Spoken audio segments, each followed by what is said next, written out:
Bem-vindo ao programa Fé e Razão, seu encontro semanal para mergulhar na jornada do conhecimento, explorando espiritualidade, ciência e filosofia. Uma iniciativa do Instituto de Filosofia Espírita, IFEVALE. Boa noite a todos. De novo estamos aqui, é um prazer, né, a gente poder hoje estar completando o nosso 10º programa, né, uma alegria muito grande para a gente. E a gente espera que possamos seguir aqui o caminho da Rádio Vivência Espírita, do programa Vivência Espírita, que está completando 20 anos.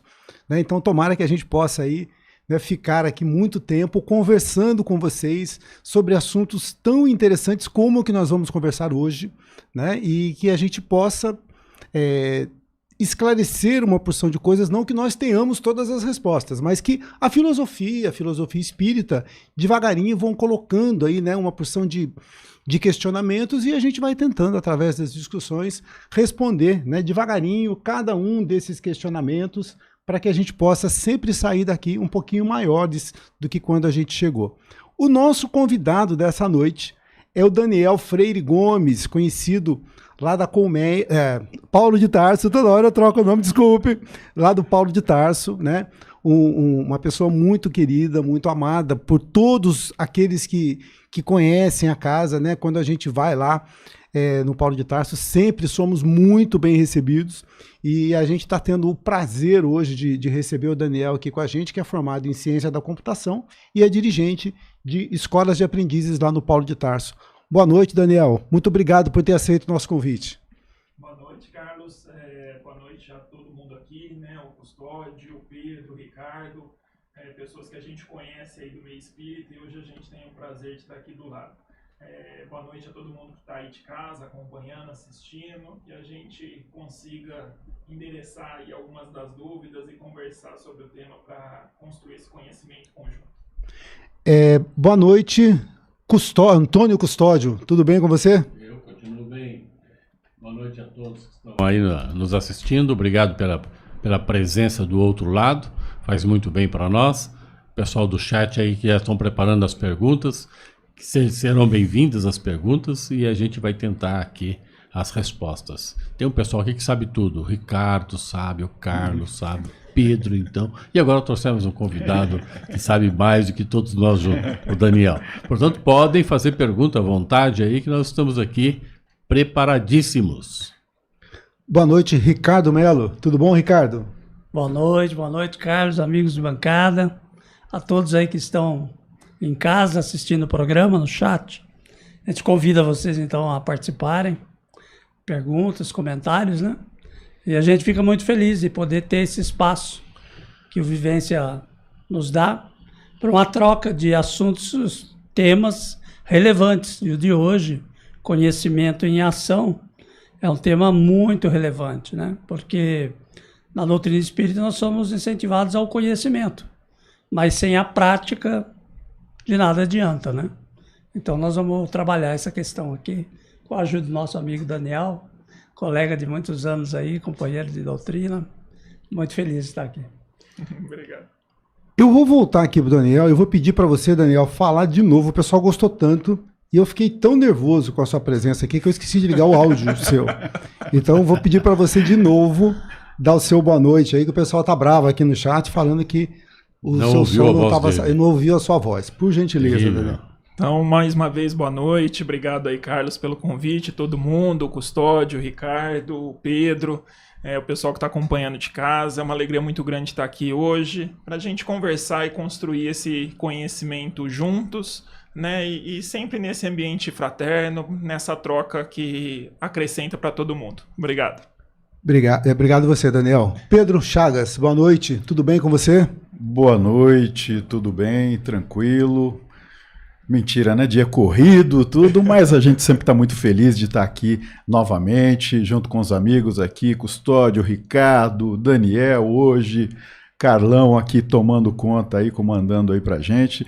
E é isso aí, façam suas perguntas, nos tragam novidades aí para que a gente possa enriquecer mais esse programa com esse tema bastante interessante.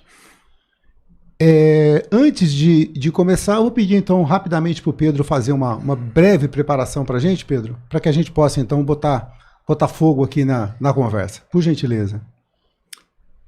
É claro. Então vamos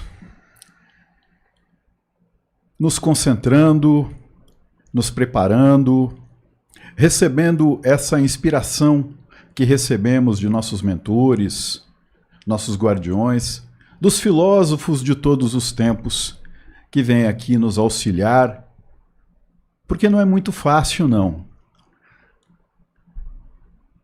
Que toda essa espiritualidade possa nos envolver e possa aclarar nossos pensamentos, para que possamos fazer aqui, nesta noite, um ótimo programa.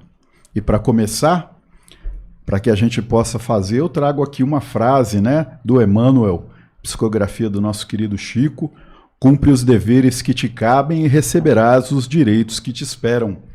Faze corretamente o que te pede o dia de hoje e não precisarás repetir a experiência amanhã. É isso aí. Muito bom, Pedro. Pedro sempre trazendo textos aqui bem interessantes, que inspiram bastante a gente. A pergunta que a gente está colocando aqui no nosso chat, hoje a gente mudou, hoje não é enquete, tá? A gente está fazendo uma pergunta para que vocês possam responder essa pergunta para a gente no chat, tá? E é claro, fazer outras perguntas. O Daniel está ávido para responder perguntas de todos vocês, né? Então, a pergunta que a gente colocou é assim: por que parece ser tão difícil para nós colocar alguns ensinamentos em prática? Né? Então a gente às vezes sabe o que tem que fazer, mas não faz. Né? Hoje até numa aulinha, num curso de médiuns que a gente foi fazer hoje à tarde, a gente caía muito nesse questionamento. Né? Então por que muitas vezes eu sei o que tenho que fazer, mas eu não faço? Então eu queria que você colocasse para a gente aqui, né, o porquê que isso pode estar acontecendo. E dá o nosso boa noite aqui também para o pessoal que está chegando aqui, né? A Patrícia Félix está dando um boa noite, a Fernanda Neves, a Marina, a Maria Lira, a Luciane Cláudia, que se eu não me engano é a Luciane Cláudia lá de Campinas. Depois você só confirma para mim, tá, Luciane? O Luiz Carlos Forcato, nosso grande amigo lá de Pinda, a Ellen, que se eu não me engano é a esposa do Felipe, o Cláudio Ferreira, nosso amigo também da filosofia, o Felipe Mars, né, que vai ser um dos próximos convidados nossos aqui, já está agendadinho lá com o Felipe, a pedidos, né, do chat esses dias. Eu não sei se o Felipe sabe, mas o nome dele foi pedido aqui no chat para que ele fosse nosso convidado, né? E Flávia Rodrigues dando uma boa noite, a Rosana Ali, e está dizendo que muita boa noite, que alegria ver o Ricardo, vida longa e próspera, né? E a Luciane está confirmando aqui, muito bom saber que você está aqui acompanhando a gente, viu, Cláudio? Eu acho que você já esteve uma vez, né? E eu tinha ficado em dúvida, mas é um prazer, um grande abraço para você, tá bom? O Leonardo Alves e Silva está chegando também. E vamos lá. Vamos tentar entrar um pouquinho no tema, depois a gente vai mexendo um pouquinho mais com o chat, enquanto as perguntas do chat não chegam.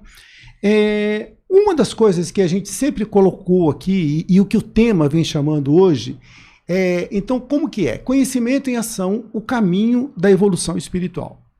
Mas de que tipo de conhecimento que nós estamos falando? Será que seria o conhecimento da ética e moral, que é um dos pilares, né, da doutrina espírita e do conhecimento do evangelho, né? Então, para que a gente possa falar um pouquinho sobre isso, seria interessante que a gente tivesse uma base, uma ideia do que seria, do que é ética e moral, né? E é claro que eu não vou aqui responder tudo isso sozinho, né? Seria até chato da minha parte. Então, eu vou pedir aqui para o Custódio, para o Ricardo, para começar dando o Custódio, explicando para a gente, né, começando pelo Custódio, o que seria, então, ética e moral. Se você quiser falar da ética, o Ricardo fala da moral, deixa a critério de vocês aí. Ok, eu falo da moral e o Ricardo fala da ética. Ok, Ricardo? Ok. Para a gente entender o que é moral, a gente precisa entender que moral é alguma coisa pessoal, alguma coisa que eu adquiro ao longo do tempo na minha vivência, na minha convivência no meio social, no meu aprendizado como persona, como ser humano. É alguma coisa que se diz respeito à minha pessoa. E eu tenho que adotar isso, ou devo adotar isso, no meio social onde eu estou, né? Onde eu convivo. Então eu preciso me aperfeiçoar moralmente para que esse convívio social esteja sempre o mais elevado possível. Por isso que a gente fala em moral elevada, elevar o seu nível moral. Ou seja, você entender... Basicamente é assim, cada vez mais que eu compreendo quem sou eu me entendo como um ser moral mais elevado. Esta é a moral, de uma forma simplória, o que é moral. Ok. Então, a moral ela é muito vinculada ao indivíduo. E nós temos, então, na sociedade diversas culturas, onde o que para um é moral, em outra cultura é imoral. Então, a moral tem essa relatividade dos costumes, da cultura, daquilo que chama de indiciocracias, né? Que são as características dos povos, com as suas peculiaridades. A ética, ela procura olhar toda essa gama de conceitos morais, fazer um estudo sobre a moral, de uma forma geral, e identificar aquilo que é universal, aquilo que, dentro das diversas morais particulares, qual seria uma moral que poderia ser aplicada para o ser humano como regra ética de vida. Então sai do indivíduo, vai para um campo um pouco mais elevado de estudo. Então a ética é algo sistemático, que analisa então a moral vigente, comparando com outras, e através dos conceitos definidos que procura então fazer vamos dizer assim, um apaziguamento entre essas diferenças, trazer aquele conteúdo que vá ser... Todos podem vivenciar de acordo com aquela ética. Então, tem alguns princípios éticos que são inquestionáveis, né? Por exemplo, não matar, não há dúvidas. Mas o problema são as zonas cinzentas da moral. E aí é onde a ética ela tem um refinamento para trabalhar essas questões mais cinzentas, onde fica sem dúvida se a atitude é boa ou ruim, se é moral ou não, trazendo um conceito que vai ajudar a pessoa a ter uma definição. É uma forma de conduta, isso. É uma forma de conduta social. Né? A ética te dá... Ela é todo um estudo. Uma conduta social. Como você se conduz socialmente. Né? É como se fosse regras, como se fossem leis de condutas sociais, né? Para que a gente possa entender. De costumes. Né? Fora. E claro que vem certo junto errado. De costumes. Moral e ética se misturam, né? Se misturam. Teria como a gente dar um exemplo, por exemplo, do que é um valor ético e do que é um valor moral? Não esperava essa pergunta, né? Tem sim. Quando a gente fala em moral, eu estou falando de características humanas. Então, por exemplo, bondade é um tipo de moral. Solidariedade é um tipo de moral. Caridade é um tipo de moral. Eu estou falando alguma coisa intrínseca ao ser humano. Quando a gente fala em ética, eu estou falando já de uma conduta social. Convivência social. E aí, quer dar um exemplo de uma conduta social? Sim, então, por exemplo, a convivência social, ela pressupõe diferentes modos de entender o que é certo e errado. Exatamente. Então, a ética ela vai nos ajudar a encontrar esse termo que seria bom para todos. Pode, muitas vezes, não atender a todos, mas há um consenso, é o convívio, é aquilo que Rousseau falava do contrato social, que nós estabelecemos que é aquilo, por exemplo, no caso, justiça. O que é justo? Então, para se definir o que é justo, define-se o que é certo, o que é errado, de acordo com a justiça estabelecida. Por exemplo, o fato de eu não fumar num ambiente público. Isso tem a ver com ética. Porque quando eu faço isso, eu estou incomodando. Então, eu estou atrapalhando as regras de convivência. Né? Então, ética eu poderia dizer que seria tudo aquilo que eu faço em conjunto com as pessoas, de forma que todos possam viver bem, sem que possa interferir na privacidade, na liberdade e na tranquilidade do outro. Regras de conduta social. Beleza. Ok? Isso define claramente o que é. A ética ela é uma disciplina da filosofia que ela dá as ferramentas para que as pessoas, ao analisar os eventos da vida, tenham uma conceituação, uma base melhor para definir o que é certo e errado para a sociedade. Tá. Eu vi, Carlos, eu me lembrei de um Roda Viva com o Paulo Maluf, né? Uma vez, né? Sim. Que o pessoal falava, o senhor gosta de proibir as coisas, né? O senhor já vê que essa coisa de cinto de segurança e agora está proibindo o pessoal de fumar, né, em restaurantes. E aí ele defendia justamente o não fumante, né? Ele falou, o problema não é o fumante, é o não fumante que vai ser obrigado a fazer algo que ele não quer. Né? Exatamente. Mas, Carlos, o Daniel estava louco aqui para falar, você fica deixando só o custódio, o Ricardo. Estou aqui para aprender. Você quer falar um pouquinho sobre isso também, Daniel? Sobre essa questão da ética e da moral? Pegando um gancho nisso que o Ricardo falou, né, desses valores éticos que seriam acima, né, da moral, seria essa regra geral. A moral está muito limitada ao tempo, aquela civilização, aquela sociedade, isso vai evoluindo conforme a gente vai se transformando, conforme a gente vai amadurecendo. Eu acho interessante a gente pontuar, né, dentro do tripé da doutrina espírita. A gente fala muito que a doutrina ela é ciência, filosofia e moral, religião, né? E eu gosto bastante dos aspectos filosóficos e morais da doutrina. Por quê? Porque eu acho que a gente precisa trazer isso para o nosso campo de ação, para a nossa vivência realmente. Em que sentido? Como que a gente se meteu nessa confusão e o que eu preciso fazer para sair dela? Então, a doutrina, né, essa ética mais geral, e aí a gente pode expandir isso para essa verdade universal, para as leis de Deus, que a gente só tem vislumbres, né, conforme a gente vai caminhando, vai evoluindo, a gente vai compreendendo melhor isso, e essa seria essa ética geral que um dia vai reger a todos nós, mas a gente ainda está caminhando. Então, a gente precisa, dentro da nossa limitação, dentro do nosso compreensão, encaixar isso no que a gente enxerga hoje. E nessa entrevista aí é engraçado, né? Porque a gente concorda com o Paulo Maluf, mas ele fala assim, né? Alguém faz um questionamento, não, mas então é só colocar o garçom que fuma para atender quem fuma, né? E não é nesse sentido, né? A gente tem uma preocupação porque na prática isso não é saudável, isso não é viável para ser feito. Então, enquanto sociedade, o exemplo do cinto é um deles, essa mudança nós passamos por ela, né, ao longo do tempo, a questão de não fumar em ambientes fechados, a própria propaganda do cigarro que foi sendo proibida, uma série de mudanças, né, um humor que era aceitável na década de 80 e 90 e hoje não é mais.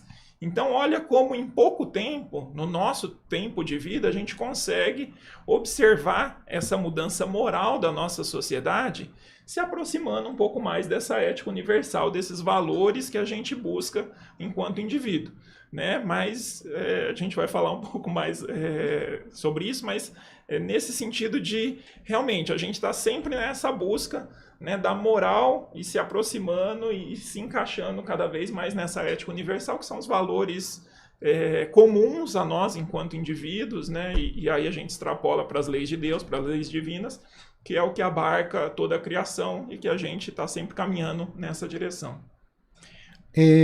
A moral kantiana, ela vai dizer para a gente que muitas vezes o homem ele é livre quando ele faz, não só quando ele faz aquilo que quer, mas quando ele faz aquilo que ele não quer.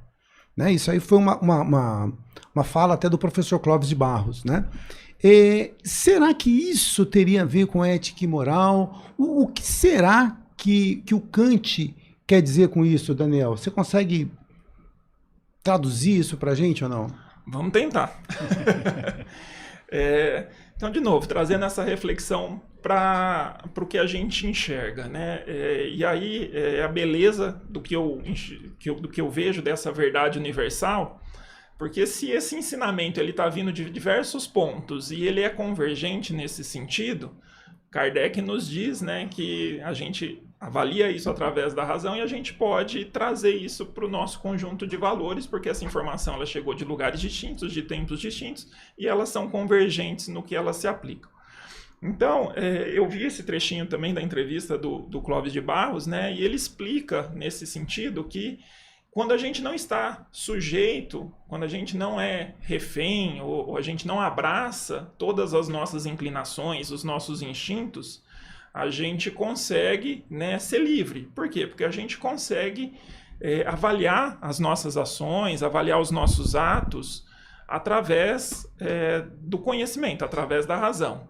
E o que a doutrina diz sobre isso, né? Kardec coloca isso expressamente na questão 180. Se tiver os alunos aí ouvindo, eles sabem que eu já expliquei, já citei isso mais de uma vez. Quando ele fala que o progresso moral acompanha o progresso intelectual. E é esse questionamento que Kardec faz para os espíritos. E aí os espíritos eles respondem assertivamente. É consequência desse, embora nem sempre o siga imediatamente. Paulo de Tarso já falou isso, quando ele falava tudo me é lícito, mas nem tudo me convém. Ele já faz essa advertência que tudo a gente pode buscar, desde que isso esteja de acordo com aquilo que a gente sabe que nos faz bem, de acordo com aquilo que a gente já entende que é positivo para nós enquanto espíritos, enquanto indivíduos, né? Tiago, né, quando ele coloca, me mostre a sua fé sem obras, que eu te mostro a minha obra, né, que fala pela minha fé. De novo, se a gente colocar aqui como fé a teoria e as obras, a prática, ele está falando desse alinhamento, que a gente deve buscar vivenciar aquilo que a gente já compreendeu. Né? Você colocou a pergunta no chat, essa é a dificuldade. Aliás, não estão respondendo a pergunta, hein? Pessoal, vamos responder a pergunta do chat aqui. Ó. Por que é tão difícil a gente colocar em prática os ensinamentos? Esse é o desafio, realmente. Quer dizer, quando eu tenho a fé, quando eu tenho a teoria, como eu saio, né, dessa teoria e eu vou para essa prática? E tem uma outra citação que eu gosto também, né, é atribuída a Francisco de Assis, né, que é assim: pregue o evangelho o tempo todo, se necessário use palavras. De novo, Francisco de Assis está buscando essa convergência da nossa prática com a nossa teoria. E dentro da doutrina, conforme a gente vai estudando, é isso que vai sendo colocado para nós. Esse é o convite que é feito o tempo todo, né? Porque a gente não evolui em teoria, então a gente precisa necessariamente buscar essa prática. Na semana passada, o Ricardo comentou dos dotes culinários dele, parece que ele já convidou todo mundo aí para um almoço que ele vai fazer, né? É uma churrascada aí, parece. Me parece. Então, vamos trazer isso de novo para a questão prática, para a nossa vivência diária. Aí a gente chama de espírito, outros chamam de consciência. A gente tem a questão material e algo que a gente entende acima da matéria, algo que é além da matéria. Então, enquanto essa matéria ela tem fome, ela tem sono, né, ela sente calor, sente frio, ela impõe para esse espírito, para essa consciência se manifestar, uma série de restrições. E aí, sim, né, o espírito, né, ele deve equilibrar isso, aí entra a sua força de vontade. E ela também impõe essas vicissitudes, né? O que é? A gente sabe que desde o momento que a gente nasce, como dizem os estadunidenses, a gente tem duas certezas na vida, a morte e os impostos. Então a gente sabe que quando a gente nasceu, a gente sabe que é uma jornada finita. E essa vicissitude é isso, conforme a gente vai envelhecendo, conforme a gente vai amadurecendo, o tempo vai passando, a matéria ela vai apresentando uma série de limitações para nós. Tá? E se eu cuidar melhor dessa matéria, ela vai funcionar melhor por mais tempo. Né? O pessoal aí que já teve crise de pedra no rim, sabe que tem que tomar água, a gente não gosta do motorzinho do dentista, a gente escova os dentes. Então a gente vai aprendendo isso ao longo da nossa vida. E por que isso é tão... eu acho que isso se manifesta dessa forma com relação à matéria, e a gente não tem esse entendimento todo com relação a essas questões da ética e da moral. Porque a matéria, a gente percebe o resultado das nossas escolhas muito rápido. A gente percebe né, aquilo que vai gerando limitações no corpo, que vai gerando inflamações, que vai gerando problemas, isso se manifesta muito rápido. A gente sente dor, aquilo acende um alerta e a gente fala, opa, eu não quero mais passar por esse caminho, já sei que não foi legal. E a questão moral, a questão ética, a questão para além da matéria, né, desse espírito dentro da doutrina, né, que é a forma que a gente enxerga isso, a gente compreende isso, mas eu acho que ainda não entende verdadeiramente. Porque se a gente aceitasse isso de verdade, muitas das nossas escolhas, muito da nossa busca no nosso dia a dia, de conciliar a vida material com a vida espiritual, com a vida moral e ética, ela seria diferente. A gente conseguiria dar um pouco mais de ênfase para isso. Você acha que a gente fica muito refém dos impulsos? Eu acho que a gente ainda é muito refém dos impulsos, né? E que a gente não gasta toda a energia que a gente deveria, mesmo tendo a consciência, né, que estamos reféns desses impulsos, a gente ainda não está comprometido verdadeiramente em limitar eles o tempo todo. E de novo, tá? Não é uma cobrança exagerada, a gente sabe que esse é um processo, é um despertar, é uma caminhada. Mas talvez essa nossa insegurança com relação ao que existe para além da vida material, ela não nos impulsiona como deveria para que a gente verdadeiramente limitasse os nossos impulsos, para que a gente verdadeiramente, né, como diz a música, né, o que você faz quando ninguém te vê fazendo, o que você gostaria de fazer se ninguém pudesse te ver. Então, quer dizer, quando estamos nós conosco mesmo, na nossa mente, nas nossas emoções, nos nossos pensamentos, ou quando ninguém está vendo, né, o que a gente faz? Quando a gente tem a oportunidade, ou enfim, né, quando a gente acaba sendo desagradável com uma pessoa, né, numa condição menos privilegiada do que a nossa. Porque uma coisa é fato, ninguém vai arrumar confusão com quem pode mais. A gente costuma ser covarde também de sempre, né, desrespeitar ou ir além de quem pode menos, porque essa pessoa não vai reagir. Então, quando a gente faz isso, quer dizer, a gente sabe que a gente não deve fazer. E, né, a gente, dependendo da situação, a gente pode dar uma escorregada. Quando eu estou numa situação, ninguém está vendo, eu vou aqui me aproveitar dessa situação. Né? Então, de verdade, né? Se a gente entender esse compromisso de nós conosco mesmo, a gente vai se comprometer mais? Eu acredito que sim, esse é o meu entendimento. Mas como a questão material a gente percebe muito rápido, opa, eu pisei na bola aqui, né? Eu estou percebendo os efeitos disso no corpo físico e eu tenho que lidar com as consequências disso. Então eu faço uma vez, 2 vezes, na terceira vez eu não faço mais. A questão moral e ética, principalmente dessa que não tem, por assim dizer, né, um desdobramento claro nessa vida, nessa existência, ou no tempo que a gente vivencia agora, essa é mais fácil da gente ser mais tolerante. Hoje eu vou dar uma escorregadinha, semana que vem eu começo, e a gente segue mais ou menos. Então, voltando para a questão, né, para a pergunta aí que se coloca, né, do Kant, dessa filosofia, né, que a gente é livre quando a gente faz aquilo que a gente não quer. É no sentido de conciliar aquele entendimento que eu já alcancei, aquilo que eu já busquei, e falar assim, eu já sei que eu não devo fazer isso. O meu primeiro impulso é de fazer. E aí eu vou me esforçar um pouquinho mais, vou ir além para que eu consiga me segurar e não manifestar um lado que eu já sei que não é legal. Quando a gente não sabe, beleza, mas agora que a gente já sabe... Será, Ricardo, que o que ele está falando é o seguinte, eu posso não gostar de berinjela, mas me falaram que berinjela faz muito bem para a saúde e eu vou ter que vencer aí os... Diz que aumenta a pressão, inclusive. Aumenta a pressão e faz uma opção de coisa. Será que seria por aí, muitas vezes, eu ir contra alguma coisa que eu não gosto de fazer? Até porque, Daniel, essa fala sua, ela me remete muito... Muitos de nós, às vezes...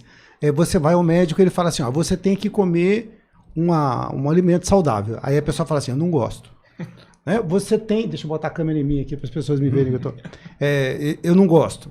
Você tem que fazer exercício físico. Eu também não gosto. Né? Então, eu fico escravo daquilo que eu gosto, daquilo que eu não gosto. Independente daquilo ser bom ou mal para mim. Né? Então, às vezes eu deixo de fazer uma porção de coisas que seriam muito benéficas. Nós estamos falando aqui no campo físico. Agora calcula no campo da ética e da moral, que é o que eu vou jogar para vocês. Né? Então, será que não... quando Kant fala isso, ele não está me puxando para isso. Olha, não é só aquilo que lhe agrada, né? É justamente ao encontro do que você falou mesmo, né? Viu, Carlos? Só antes dos meninos falar, que eu sei que eles estão ansiosos, é interessante hoje que na rede social as pessoas buscam, porque tem médico que vai falar que exercício faz mal, né? Ou então o cara fala para você fazer exercício, aí o cara vai na rede social e ele procura lá. Ah, tá vendo? Depois, tá depois você me fala desse médico. Me passa o link. Me passa o link, é verdade. Espera um pouco, deixa eu só voltar aqui pro... Mas deixa, enquanto você busca aí, deixa eu provocar um pouquinho aqui. Quando a gente fala que nós temos dificuldade de colocar em ação, porque o conhecimento que eu adquiri eu não coloco em ação, essa dificuldade, eu penso que, efetivamente, quando eu sinto dificuldade em colocar em ação, porque esse conhecimento ainda não está adquirido na sua totalidade. Ele não está amadurecido. Eu diria assim, alguns falam que o conhecimento só é conhecimento quando ele chega a ser uma sapiência.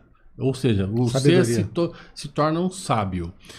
Então, eu tenho conhecimento e não coloco em prática. Se eu não coloco em prática é porque ele não é ainda um conhecimento encravado, ele não está dentro de mim. Eu não tenho a certeza que ele é real em mim. Enquanto isso não for uma verdade para mim, eu não coloco em prática, eu ainda tenho dúvida quanto a esse conhecimento. Será que isso pode ser uma abstração da minha mente ou alguma coisa que pode ser uma verdade? Porque isso acontece na escola.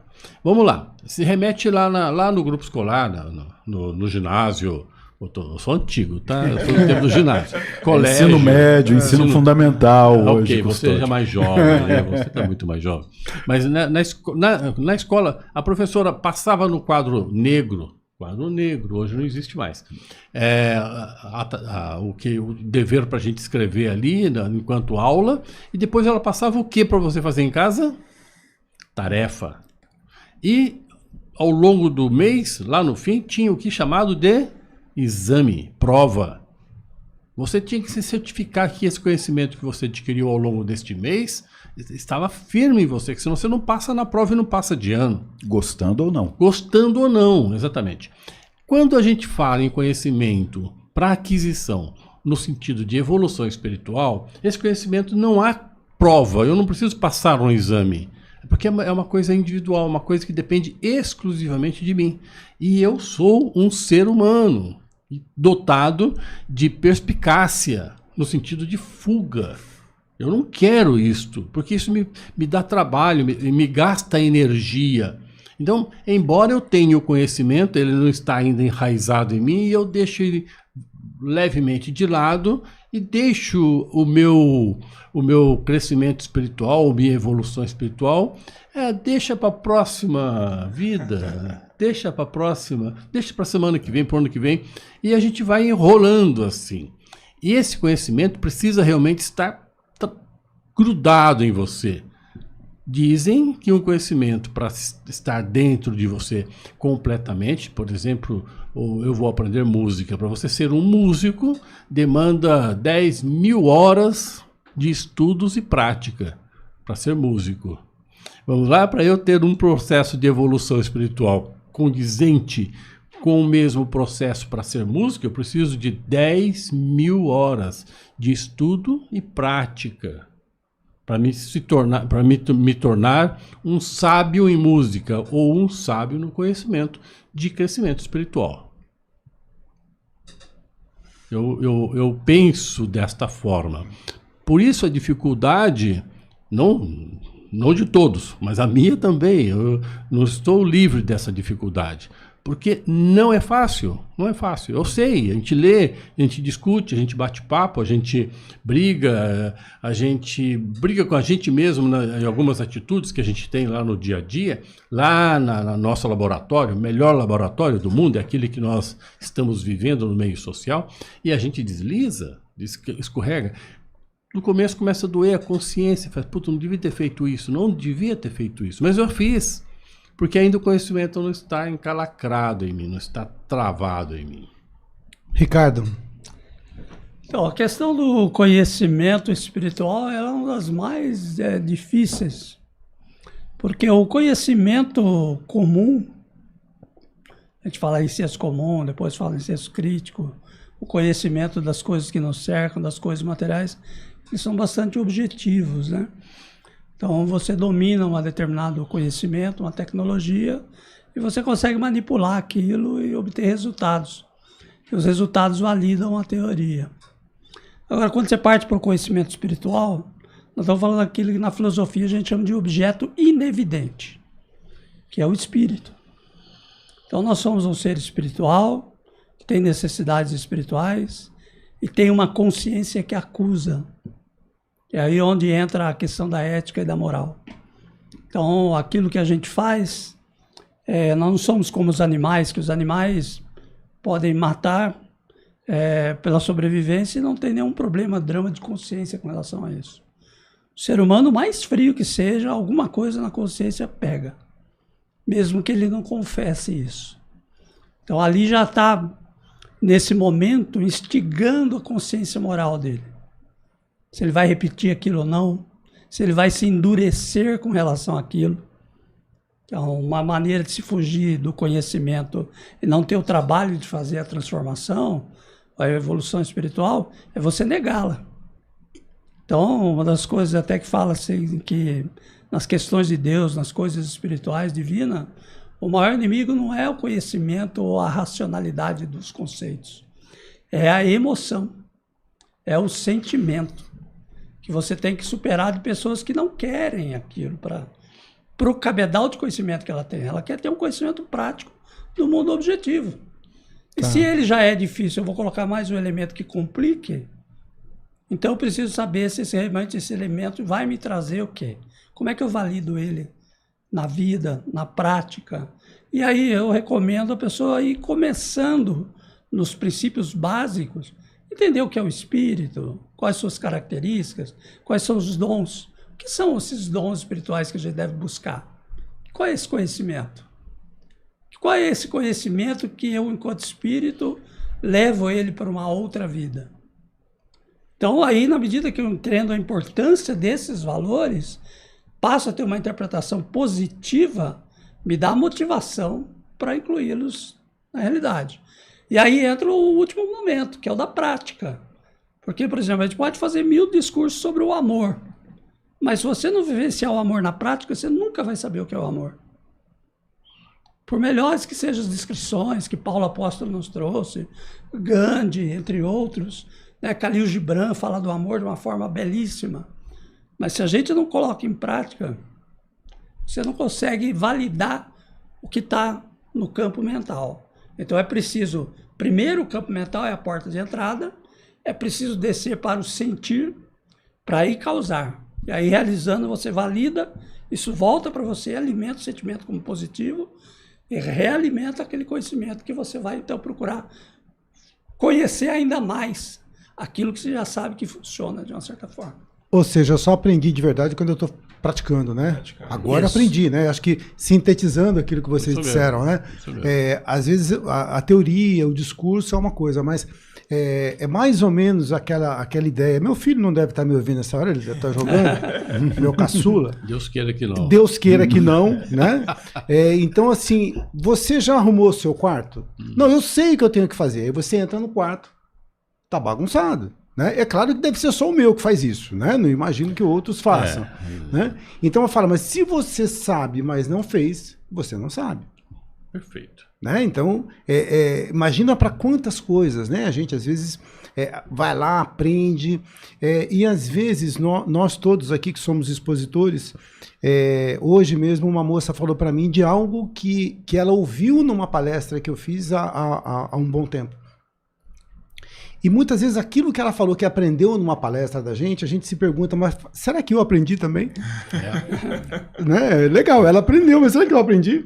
Né? Então, assim, isso é muito importante, né? Porque às vezes falar é muito fácil, mas será que a gente consegue, né, fazer disso aí ações? O chat está pegando fogo aqui, né? A Tereza Fonseca, Terezinha lá do Paulo de Tarso, tá dando boa noite para todos nós. A Marineuza Biazeto lá de Guarulhos, boa noite, Marineuza, a nossa ouvinte assíduo aqui, né? A Márcia Baldini, o José Benedito, que está dizendo boa noite, muito bom ouvi-los, que Jesus os ilumine. Lá do Paulo de Tarso também, a audiência do Paulo de Tarso está muito boa aqui, vou chamar sempre o Daniel para vir aqui. Por que será? A Tereza Cristina está dizendo, porque ações são automáticas, respondendo a nossa pergunta. Porque ações são automáticas apenas com exaustiva repetição. Não adianta saber e fazer poucas vezes. São chamados de errados os atos infrutíferos e de consequências destrutivas. A Claudete Paradinha está dando também um boa noite para a gente. A Natália Gomes, eu não sei se o Daniel conhece. A Luciane Cláudia está dizendo que é tão difícil colocar em prática as coisas porque a vida é muito complexa, né, Claudinha? Realmente, né? A complexidade da vida, muitas vezes, para a gente trocar em miúdos e fazer aquilo que a gente sabe que deve fazer, é muito complicado. E uma vez... Eu fui a um médico, né, isso lá do alto dos meus 20, 24, 25 anos, e eu disse assim para o doutor, eu falei, doutor, eu tenho um problema, toda vez que eu tomo uma cervejinha, me dá dor de cabeça. O que eu faço? E o que ele me respondeu? Não toma cervejinha. Claro. Não é isso? Pare de tomar cerveja. Então você vê quantas coisas extremamente óbvias, né, que a gente faz o tempo todo, sabe do dano que ela está fazendo pra gente e continua fazendo. Você parou de tomar cervejinha ou não? Pedro, vamos mudar o chat, né? Tá, vamos continuar aqui. A Patrícia Félix. Vai atrapalhar o chat. A Patrícia Félix está dizendo, é possível, é difícil, pois nos força a sair da zona de conforto, né? Mudar realmente é difícil, né? Tereza Cristina, ela está dizendo, para mim, imoral é aquilo que prejudica ou desagrada e faço justamente por isso, uma vingança social. Né? A Luciane está dizendo que a ética e moral se convergem, a Salete está dando uma boa noite para a gente, né? E o Cláudio está dizendo aqui, ó, pensando pelo lado do desprendimento, penso que a dificuldade em praticar os ensinamentos é esse apego nosso à matéria. E aí, vocês concordam com a gente que o nosso apego à matéria às vezes dificulta um pouquinho, Daniel? Sem dúvida. Eu acho que é o nosso grande desafio aqui, né? Queria pegar dois ganchos no que o Custódio falou com relação a gente ir aprendendo, mas não colocando em prática. Eu também tenho esse entendimento que enquanto a gente não consegue colocar em prática, a gente não aprendeu. Mas por que a teoria é importante? Porque cada vez mais o incômodo que isso gera de agir diferente daquilo que a gente já compreende, a nossa consciência vai alarmando, até que vai chegar um ponto que a gente tem que mudar, né? Aquilo se torna insuportável para nós mesmos. Então, essa busca da consciência, da conscientização, né? Ela facilita nesse sentido, de que cada vez, se a gente não se esforçar e conscientemente mudar, o incômodo interno vai ser cada vez maior, uma hora vai nos levar a essa mudança. E a questão do óbvio que você colocou, né, Carlos? Eu gosto de dar um exemplo que me chama muita atenção, né, com relação a gente falar que isso é óbvio ou não. O André Luiz, ele é conhecido, né, pela série de livros dele que retrata a vida no plano espiritual. Né? Começou lá com o Nosso Lar e chegou até e a vida continua. Então ele publicou 13 livros, ele e o Chico, publicou outras obras também. Mas o que eu queria trazer aqui para nós, que eu fiz umas anotações, é o livro que ele lançou em 1971. Ele e o Chico, que chama Sinal Verde. E aí, não é um livro que fala sobre a vida no plano espiritual, fala das colônias, fala do nosso planejamento reencarnatório, fala dos processos obsessivos. Não, é um livro que traz ensinamentos práticos para o nosso dia a dia. Eu separei aqui 3 frases do livro. Capítulo 4, no recinto doméstico. Nunca fale aos gritos, abusando da intimidade com os entes queridos. Capítulo 28, modos desagradáveis, manejar portas a pancadas ou pontapés. E capítulo 37, em matéria afetiva, os pregadores de moral rigorista, em assuntos do amor, raramente não caem nas situações que condenam. Então por que eu acho isso curioso, né, o livrinho do Nosso Lar? Tanto o André Luiz quanto o Chico, eles tinham coisas melhores para fazer com o tempo deles, que era extremamente escasso, né, toda a obra que o Chico psicografou ao longo da vida dele, E eles pararam tudo o que eles estavam fazendo e trouxeram um livro de boas maneiras, boas práticas para o nosso cotidiano. Não é um livro espírita, não é um livro que nos proponha grandes mudanças, não. Ele traz uma série de obviedades, a gente pode chamar assim. Mas por que eles precisaram parar esse trabalho que eles faziam para trazer essas obviedades? E aí a gente tem que lembrar, o que é óbvio para mim pode não ser óbvio para o outro. E é por isso que essa troca, é por isso que a gente precisa compreender, né, e compor esse nosso entendimento através de outras visões de mundo, através de outras coisas que despertem para alguma possibilidade, alguma coisa que a gente vai enxergar no mundo que antes a gente não enxergava, né? Então, o livro do Sinal Verde é bem isso. O ano passado também ficou muito famosa um corte que fizeram de uma entrevista, um depoimento que ele estava dando, né, o professor José Geraldo, na CPI. E ele falava um pouco disso, né? Foi feito lá um questionamento e ele, não era uma pergunta em si, mas ele endereçou, ele respondeu a isso que tinha sido colocado. E ele traz, né, uma explicação que fala assim: os índios que estavam aqui na América, quando os europeus chegaram, eles não enxergaram as caravelas. Eles não tinham, né, no seu cognitivo, na sua prática, na sua vivência, eles não tinham elementos para entender o que era aquilo. Para eles era alguma coisa da paisagem, né? Quando a gente olha para o céu e vê aquelas figuras, era alguma coisa que estava compondo a paisagem. Por quê? Porque não fazia parte daquilo. Eles não tinham bagagem intelectual para conseguir criar um significado para aquilo que eles estavam vendo naquele momento. Então era como se fosse um pedaço do céu, um pedaço da montanha, algo que estava no horizonte, não ia além disso. E por que isso é interessante? Porque quando a gente estuda, né, mesmo quando a gente, como você falou, alguém vem resgatar alguma coisa que a gente disse em algum momento, você fala, nossa, é verdade, eu disse isso, que bacana, né? Que legal. Que legal. Tem certeza que fui eu? Mas você vai compondo, né, esse seu intelectual, você vai criando novas ferramentas, novas possibilidades, novos entendimentos de enxergar o mundo, porque às vezes a gente não age dessa forma porque realmente a gente não enxerga. Então, quando a gente vai atrás da teoria, ainda que a mudança demore, ainda que a mudança não seja imediata, ainda que a mudança, né, demore aí alguns ciclos nessa vida ou em outra para acontecer, mas aquilo já faz parte do nosso repositório mental, aquilo já, de alguma forma, né, aquela sementinha está lá no nosso espírito, e ela nos dá a condição de lidar com o novo, ela nos dá a condição de lidar com fatos ou condições ou situações que antes eu não tinha, né? Então, é por isso que eu acho, mesmo na obviedade, né, a obviedade é assim, o que eu falo pode ser óbvio para mim, não para o interlocutor, e essa troca, ela compõe nesse sentido, né?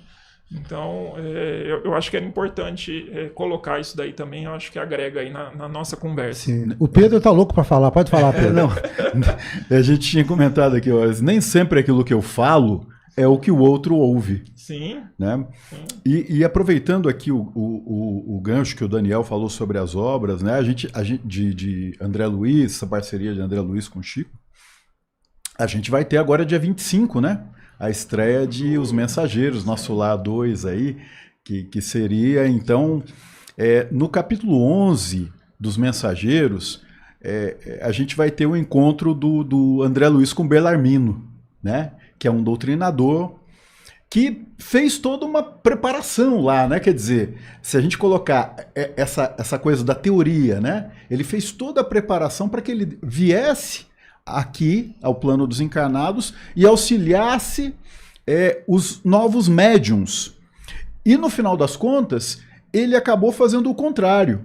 Ele chegou aqui e desestimulou com tanta pergunta, com tanto questionamento e até dúvidas, bons médiums que poderiam ter progredido mais na doutrina.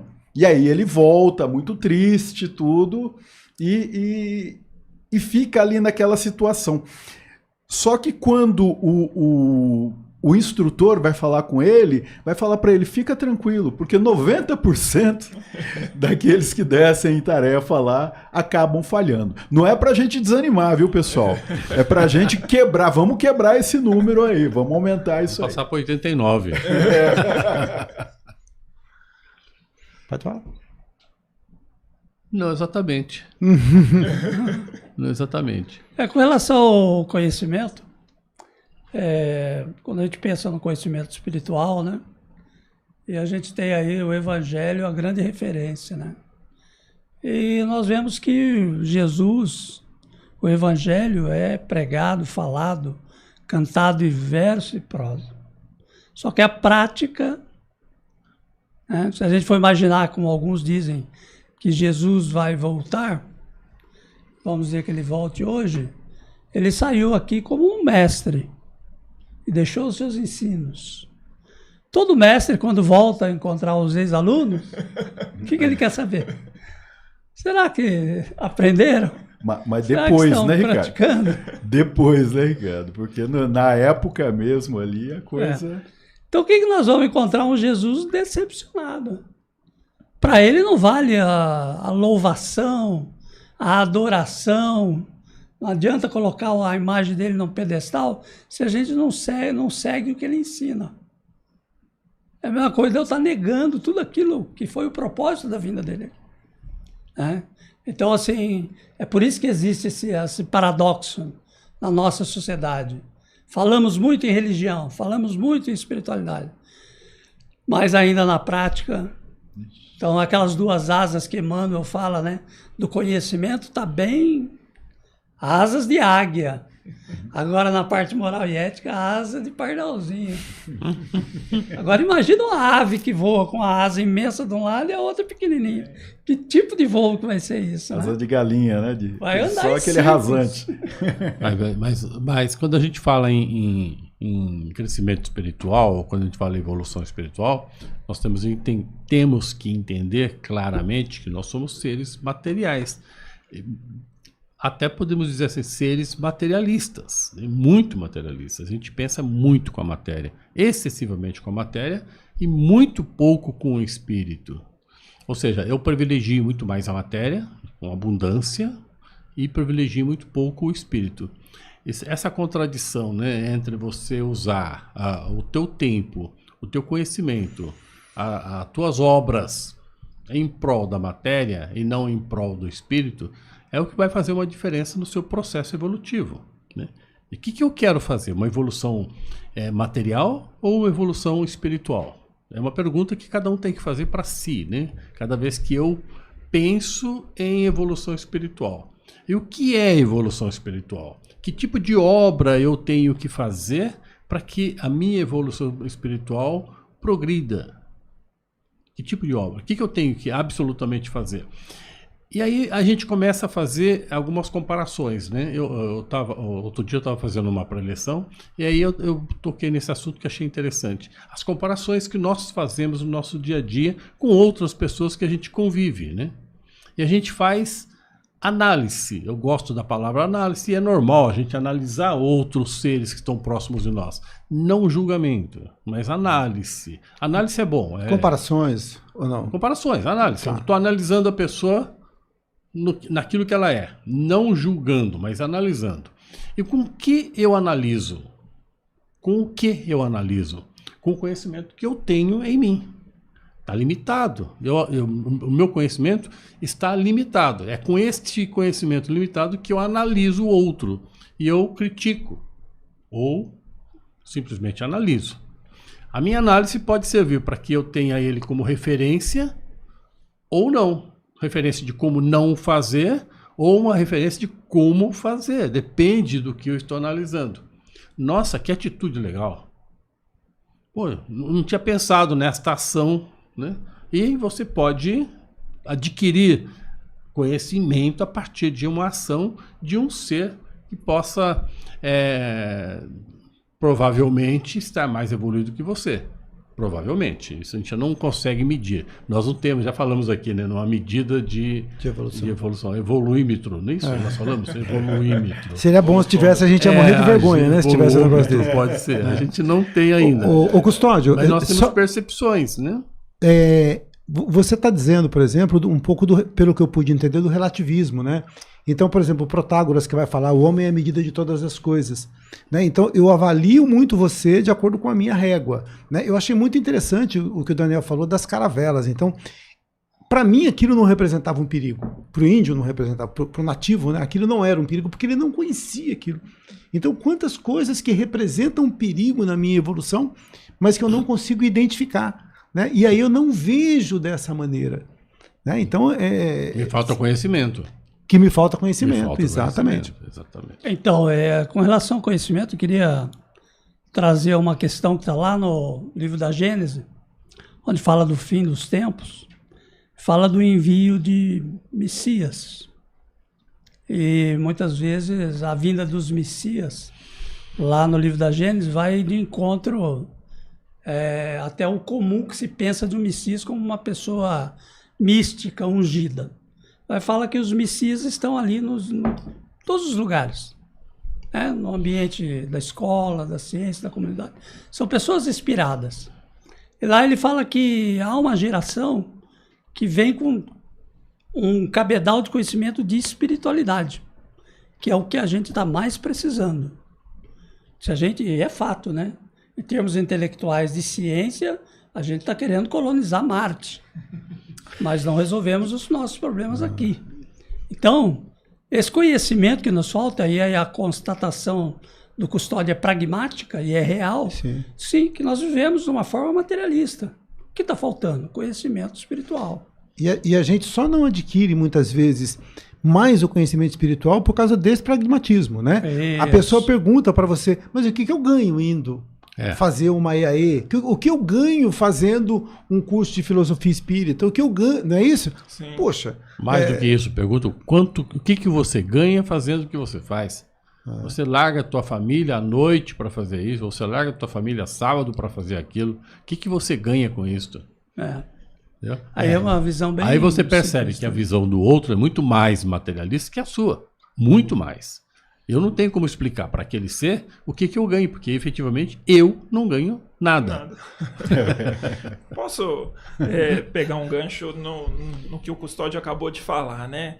Nessa análise, de analisar o outro e ver, falar, puxa, isso daqui é bacana, isso daqui está funcionando. A gente está cansado de repetir no meio espírita, no centro, enfim. Ninguém muda o outro. A gente só muda a nós mesmos. Isso também é o meu entendimento, isso é o mais próximo que a gente chega de transformar o outro. O outro olhar para nós, falar, puxa, você está diferente, você está melhor, você está mais feliz. Pelo exemplo. Você está legal. Isso. Aí eu vou me contagiar e vou buscar isso. E aí a gente tem que entender todo esse caminhar, né? Nós temos essa grande verdade universal, que é Deus, que a gente está muito longe de compreender. A gente tem as obras que a gente lê, e a gente tem o nosso entendimento, que é a nossa verdade com V minúsculo. Então a gente oferece essa verdade com V minúsculo para o outro. Gostei do V minúsculo. V minúsculo. Bacana. E aí, quem sabe aquilo faça sentido, ele vai ler as obras, ele vai fazer a busca dele, ele vai compor com esse nosso entendimento. E aí, a partir dessa experiência dele, né, ele consegue gerar aquilo que ele está buscando, ele consegue caminhar nas suas necessidades, né? Quando a gente fala aqui dessa nossa busca teórica, desse momento materialista, que a gente vive, que é fato também, no próprio Evangelho tem uma ressalva disso. Não sou eu que estou falando, é o Espírito da Verdade que coloca lá. Espírita, amai-vos, com verdade maiúscula. Okay. Só para a gente entender. Espírita, amai-vos, este é o primeiro ensinamento, instruí-vos, este é o segundo.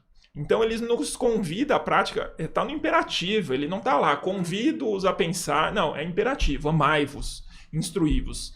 Ele primeiro fala, pratique aquilo que você já sabe, para que essa asinha de pardal aí cresça um pouco. Para que a gente consiga voar, seja o mais simétrico possível para que a gente consiga voar. E continue se instruindo, para que você continue aprendendo aquilo que você não sabe, para que você continue fazendo essa busca. E isso que você colocou, Carlos, né? Ah, mas o que você ganha com isso? Por que eu tenho que fazer uma EAE? E aí o contraponto que eu faço é o seguinte, e você colocou isso na semana passada, quando você falou da pirâmide de Maslow, né? Eu não posso filosofar com quem está com fome. Não, eu não posso discutir, né, oferecer nada para quem está com fome, quem está com dor, quem está com frio. Então, olha quantas coisas da nossa vida material nós temos resolvidas para poder estar numa escola na quinta-feira à noite, para poder estar aqui. E assim, o uso que a gente faz desse nosso tempo, isso é uma escolha nossa, né? Mas a gente já tem muita coisa que a gente não precisa se preocupar com relação a ter uma casa, um conforto, ou estar com a barriga cheia, e a gente pode se dedicar a isso do espírito.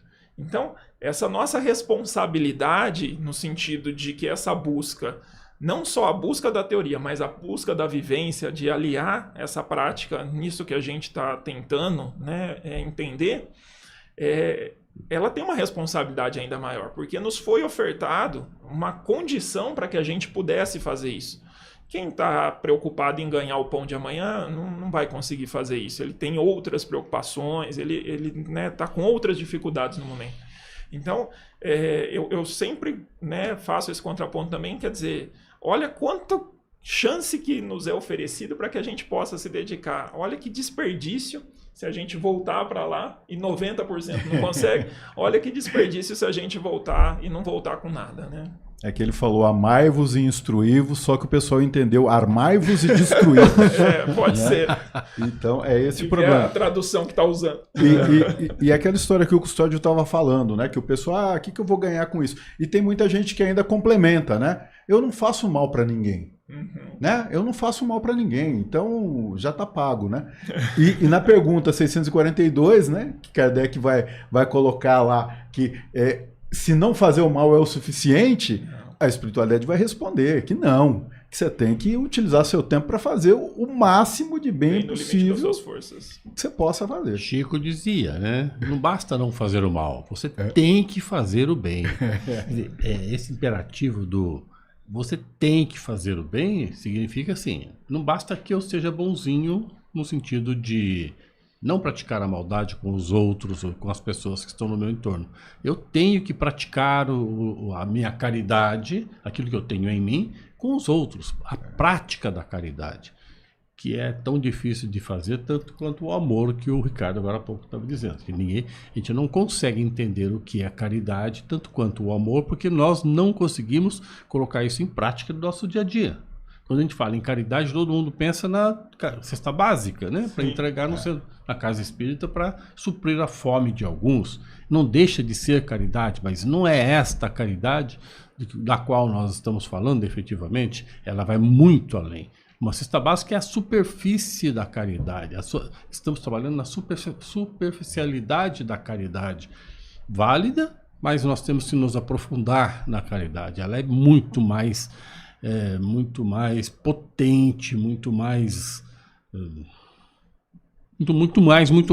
tá? Ela é outra coisa, né? Que a gente não consegue, nós ainda não conseguimos entender efetivamente o termo fora da caridade não é a salvação.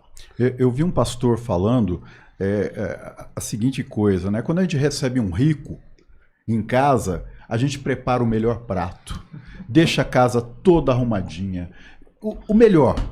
Agora, quando a gente recebe um pobre, né? Aquele parente pobre que vem lá... Quando eu vou na sua casa, né? Aí o cara não tá nem aí, né? E se é uma pessoa de rua, alguma coisa assim, vai dar comida para ele naquele pote de sorvete que sobrou lá do outro dia. Lá no portão. No portão, né? Com aquele talher descartável, o cachorro lá enchendo o saco do cara. Então, assim, a gente faz o oposto, né? A gente oferece o melhor de nós para quem não precisa daquilo e o pior da gente para quem mais necessitava do nosso melhor. Carlos, eu queria pontuar aqui duas coisas a respeito do conhecimento. Que assim, o conhecimento existe das coisas espirituais, já que é algo assim que você precisa buscar, porque não é um objeto evidente, né? O espírito ele é algo que deixa rastros. Então, preciso que você esteja disposto a descobrir esses rastros da espiritualidade na vida. Então, você precisa ter um certo conhecimento. Porque muitas pessoas passam por fenômenos espirituais e, por falta de conhecimento, não consegue tirar o alcance completo daquela experiência. Porque não entende o que está se passando. Por exemplo, o caso do desdobramento. A pessoa se vê fora do corpo, entende que aquilo foi uma coisa da psique, do sono, e não se compreende que, puxa vida, existe a possibilidade de eu me desdobrar do corpo. O que é esse algo que se desdobra? Então existe a questão da falta de conhecimento. Por isso a importância de se estar divulgando conhecimento de espiritualidade, das questões espirituais, para que as pessoas comecem a ter, então, vamos dizer assim, um radar para identificar as questões de espiritualidade. E a outra é a ignorância. Fora a ignorância, é o conhecimento errado. Que é pior ainda, né? É, que aí é um conhecimento distorcido daquilo que é espiritual. Por exemplo, eu tenho um caso essa semana, meu enteado trouxe para mim, que foi dramático. Ele trabalha com internet, coloca cabos, estava lá em frente do supermercado colocando cabo, deu uma parada para tomar água, uma senhorinha veio e ofereceu as coisas que ela tinha comprado para ele. Lanche, tinha suco, ele falou algo em torno de 25 a 30 reais de compra. Aí ele falou assim, mas a senhora está dando? Não, a senhora fica para a senhora. Eu falei assim, não, eu não posso ficar com isso. Por quê? Porque isso é nova era. Aí ele perguntou, mas por que nova era? Não está vendo? O nome do supermercado é Nova Era. E na minha igreja me ensinaram que nova era é coisa do demônio. Então veja como o conhecimento, a falta de conhecimento, o conhecimento distorcido faz com que a pessoa tenha uma atitude, né, que para nós até é caricata, né, vamos dizer assim, né, mas a gente vê a inocência da pessoa sendo levada por conhecimentos que estão interferindo na vida dela. Ela ali teve uma despesa que acabou se desfazendo por uma superstição.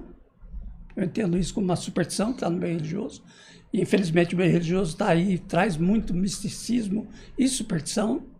E onde o papel da doutrina é muito importante nesse sentido, porque a espiritualidade deixou claro que tem duas coisas que a gente tem que combater. O véu da ignorância, esclarecendo aquilo que Jesus trouxe, esclarecendo as questões espirituais, e o materialismo, que é outra parte que a gente falou muito aqui, né? Muita gente tem a vida guiada pelos prazeres, pelas coisas materiais, por desconhecimento do lado espiritual da vida. Isso é tão importante alcançar esse conhecimento, que Kardec fala assim, antes de levar a doutrina para uma pessoa, mostre para ela que há espíritos. Sim. Isso está lá no começo do Livro dos Espíritos. Então, primeiro você demonstra a existência.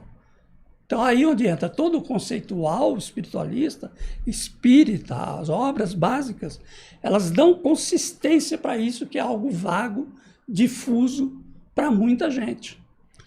Depois você só me fala onde que é esse mercado, tá, Ricardo?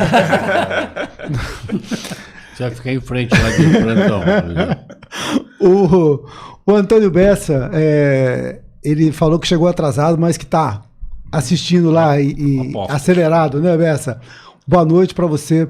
O Cláudio Ferreira, ele está falando que, pensando pelo lado do desprendimento, penso que a dificuldade em praticar os ensinamentos é esse apego nosso à matéria. Eu acho que eu já falei sobre isso. A Tereza Cristina, ela está dizendo, é moral todo ato praticado levando em consideração os costumes da sociedade onde se vive.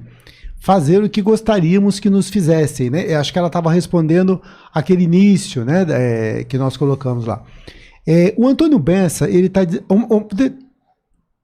Pior é que não enxergamos nosso erro, por mais que visível, né? A Tereza tá complementando aqui. A Ana Maria também está dando uma boa noite para a gente. O Antônio Bessa, ele está dizendo aqui, entendo que o que aprendemos fazemos naturalmente, sem explicação.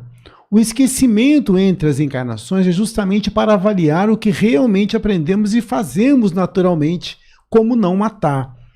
Né? Então, à medida que a gente vai assimilando, né, Bessa, aí a gente vai fazendo com que as coisas realmente fiquem gravadas aí, né, no nosso perispírito, no nosso inconsciente, né? A Luciane está dizendo, quanto à questão do óbvio, devemos ver as circunstâncias em que se vive. Tem situações que o psicológico nos engana quanto ao óbvio. né? Aquilo que a gente acha muitas vezes que é óbvio, a gente acaba se enganando. A dona Mariazinha Chagas também, conhecida, nossa, né? Tá dando uma boa noite aqui, minha mãe, né? Você vê se minha mãe não assistiu o programa, quem que vai assistir? Né? Então, puxa, já um beijo pra senhora, viu? A Tereza Fonseca está dizendo, eu estou voando com asa de galinha. Pois é, Tereza. Talvez muitos, né? Muitas vezes nós fazemos isso, né? Com tanto conhecimento que está ao nosso alcance, né? Será que a gente está conseguindo colocar tudo isso em prática, né? Que é o tema, né, principal dessa noite, né? A Elisângela está dizendo, perseverar sempre com bom ânimo, coragem e disposição.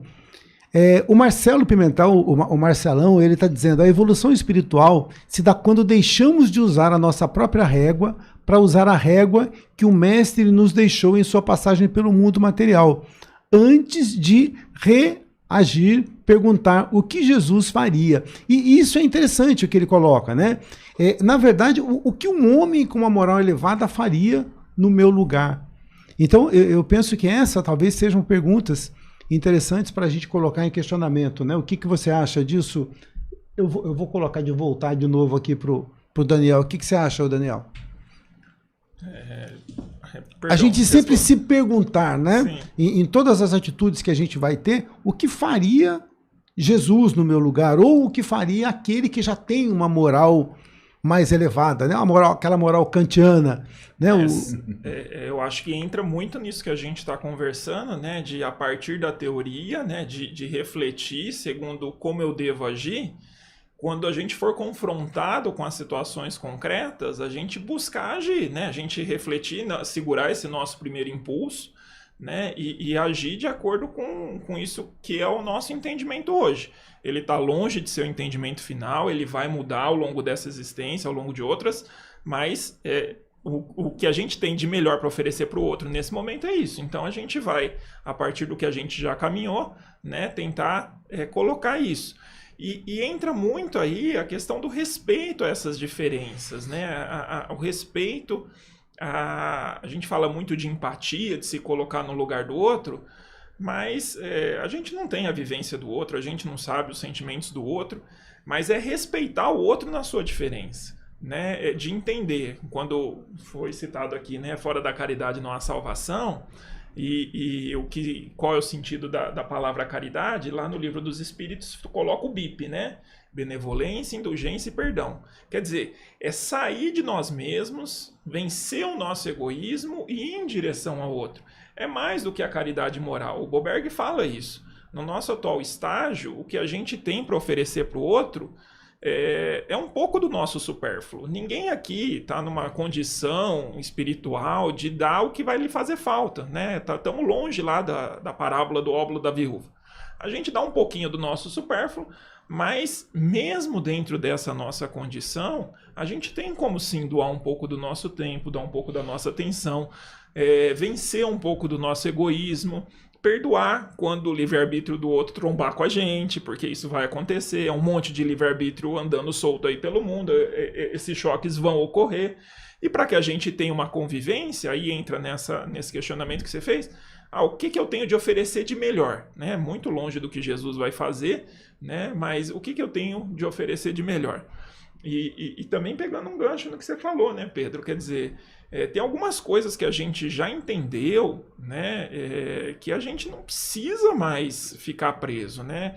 Me causa muita estranheza, qualquer que seja a corrente religiosa cristã que a pessoa siga, quando a pessoa vai lá e compartilha na rede social bandido bom é bandido morto, né? Eu não sei qual que é a versão do evangelho que ele tem, mas segundo quando Pedro perguntou, é para perdoar 70 vezes, 7 vezes, né? Quando Jesus coloca, se alguém quiser lhe tomar a túnica, oferece também uma. Então é sempre nesse sentido, e aí a gente volta no BIP, benevolência, indulgência e perdão, é sempre no sentido de respeitar, de não querer acabar com o outro, né? Porque assim, se nós temos as nossas mazelas morais, nós temos as nossas dificuldades na relação, quanto que o outro tem que me perdoar? A gente sempre se coloca na condição de vítima, né? Ou dessa superioridade moral que sou eu que estou perdoando o outro. Mas o tempo todo, né? O outro também está pensando o que Jesus faria para agir conosco. pô, né, eu acordei num dia que foi mais puxado, às vezes não fiz o meu melhor, às vezes trombei, o meu livre-arbítrio trombou com alguns aí no caminho até eu chegar aqui. Quer dizer, o outro teve que olhar para isso e falar, ele não é assim, ele está num dia que não está legal. Então, sempre que a gente faz essa colocação, né, de oferecer para o outro o nosso melhor, coloque também que o outro está tentando fazer isso, né? Na medida do possível, o outro está nos aceitando com as nossas mazelas, com as nossas falhas. Se a gente faz a oração do Pai Nosso todo dia, a gente fala isso toda noite. Será que a gente já interiorizou esse conhecimento? Perdoou os meus, né, devedores, assim como eu perdoo, né, assim como eu quero ser perdoado. Então, é isso que a gente está falando, nesse processo de amadurecimento, de vivência dessa nossa teoria, de oferecer o melhor, de aceitar a diferença do outro, essa empatia que se fala tanto hoje, para que a gente se coloque, né, e sempre tenha essa reflexão que nós não estamos isolados no mundo. Que isso que a gente às vezes tem que fazer uma força para oferecer para o outro também está sendo muito gentil conosco, está sendo muito caridoso, está sendo muito benevolente para nos oferecer também e nos aceitar nas nossas dificuldades.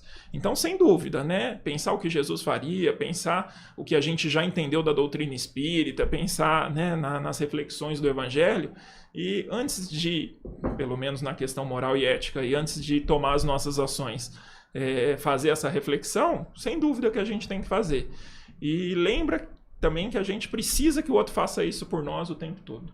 Até porque quando a gente pega a filosofia, e isso que o Daniel está fazendo aqui, que nós estamos fazendo hoje, é colocar a filosofia em prática. Né? Porque se você pega desde os pré-socráticos, sempre a busca deles, né, foi, principalmente de Sócrates para cá, né, do ser, né, fazer com que o homem ele seja melhor, que ele possa conviver melhor. Então a gente vai pegando Aristóteles, né, que vai pegar a ética, a gente, até Kant, né, que é a especialidade do Ricardo aí, né, passando lá atrás, antes de Kant, por Spinoza, Descartes. Então todos eles vão colocar sempre para a gente essa questão ética, a questão moral, né, essa busca, né, do ser humano em ser melhor. Então é muito válido mesmo, né, é importante isso, porque senão vira algo que, né, filosofia para quê? Fica muito etéreo. Né? Fica muito etéreo. Então é justamente essa, é fazer com que a gente melhore, né, que a gente busque condições melhores e transforme o mundo num lugar melhor. A Joelma, ela está dizendo, gostei. Né? Ela está falando daquilo que o Pedro falou aquela hora. Damos mais a quem não precisa e deixamos a desejar para quem realmente precisa. Uma das coisas que eu já observei há algum tempo é assim. Muitas vezes eu vou a um restaurante e dou uma gorjeta boa pro garçom num restaurante chique, né? Eu tô dizendo, não sou eu, não, né? A humanidade. A humanidade. E faço aquilo e de repente para mostrar que eu tenho um status bacana e tudo mais. No dia seguinte eu vou comprar a mandioca do tio no carrinho e fico pichinchando a mandioca do tio, ou na feira, né?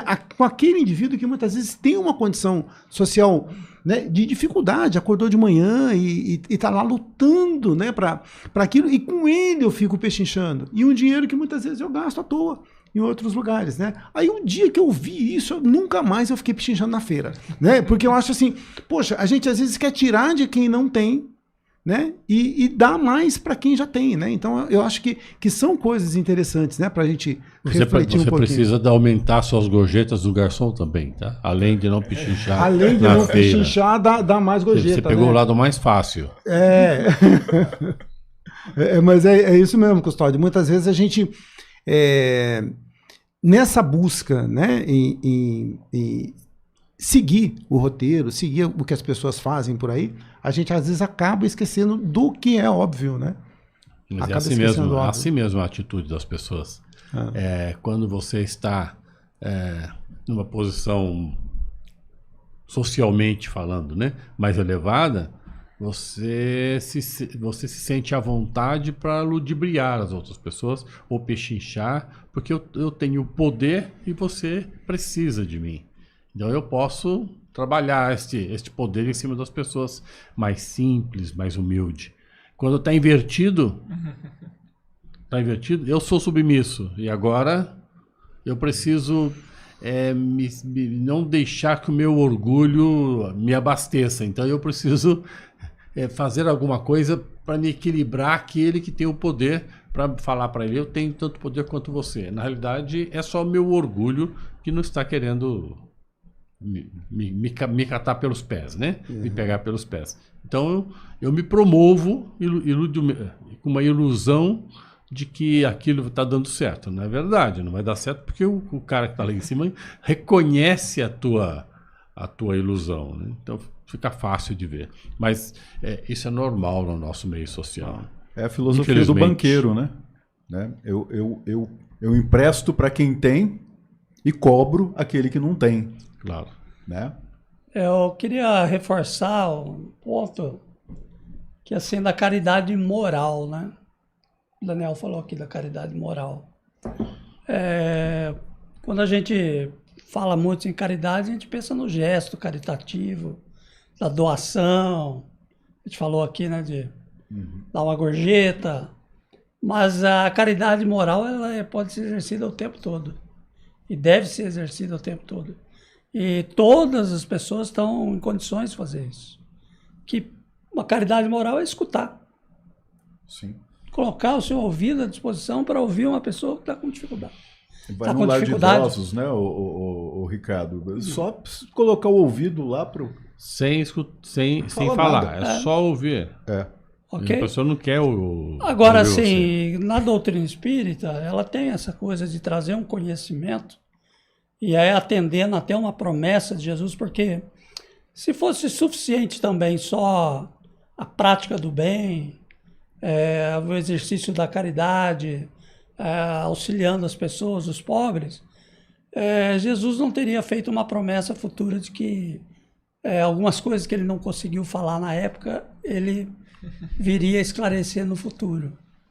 Então ele já enxergava que o ser humano lá no futuro ia ter novas indagações, questionamentos que iam precisar de um complemento de entendimento com relação ao que ele disse. Então o espírito ele é habilitado para fazer essa caridade moral nesse sentido, uma caridade moral consoladora. Por exemplo, diante da perda de um ente querido na família, o que nós temos para falar? É uma hora difícil para todo mundo, de qualquer... Aí nessa hora, quando perde um ente querido, cai-se as ideologias, cai-se os sofismas. Ali é a coisa concreta que toca o coração. E aí, então, aquele que tiver uma palavra consoladora, que até quando eu falei aqui de conhecimentos deturpados, a visão de, por exemplo, de alguém que se não converteu, foi para o inferno. Então, aquela mãe passa a ter preocupação com o filho que não aceitou Jesus, e pelo fato dela não ter aceito Jesus, agora ela está destinada ao inferno. O que o espírita tem para dizer sobre isso? Nós vamos falar que Deus não desampara ninguém. Deus não faz diferença entre as pessoas. Ele quer que todos se salvem, né? Então, ele cria formas para que aquele que ainda não encontrou esse conhecimento que liberta, venha ter uma nova oportunidade. E esse é o nosso papel. Essa eu acho que a nossa caridade moral espírita ela é uma caridade moral esclarecedora e consoladora ao mesmo tempo.